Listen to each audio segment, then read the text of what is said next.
Ang kasa ay bahay sa salitang Kastila. Gayon din sa seminaryo na aking sinisinta, kinakailangang may bikis upang maging matibay tulad ng isang walis. Sa seminaryo, samahan ay mahalaga sapagkat ang sinusundan ay iisa, nagsasama-sama at nagtutulungan upang kalooban niya ay matugunan.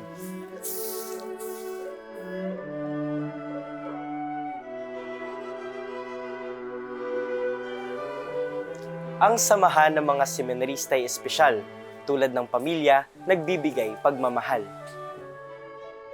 Ang bawat isa ay may papel na ginagampanan upang sa paglilingkod, tagumpay ay makamtan.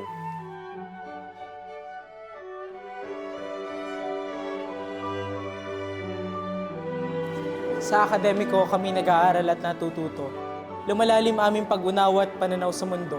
Sa pamamagitan ng pamimilosopiya at iba pang kaalaman, pinapanday aming puso, isip at kalooban.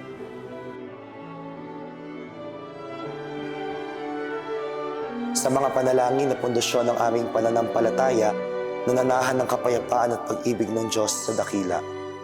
Pinag-iisa ang aming puso at diwa upang mamasdan sa amin ang mukha ng may likha.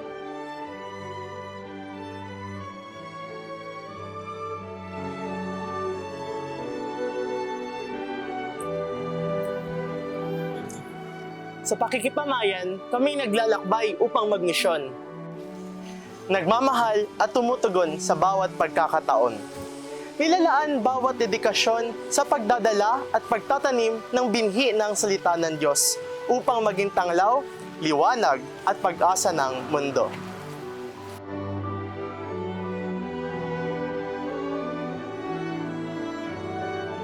Ngunit maging sa loob ng bahay, maging sa seminaryo, di maiiwasan, di pagkakaunawaan.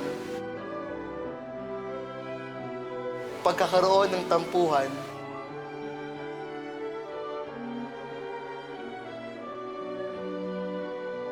Para talagang magkakapatid na kailangan ng pagsuyo upang maging maayos at matibay ang samahang nabuo.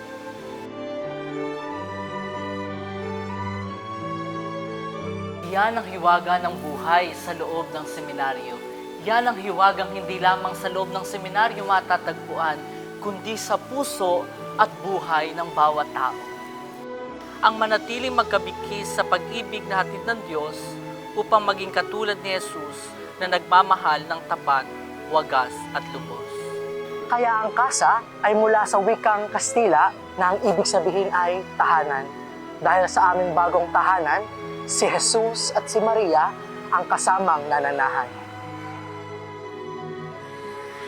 Hiwagang may tuturing na sagot ay isa lamang. Mababatid mo at ninyo kapag sa amin kayo'y nanahan.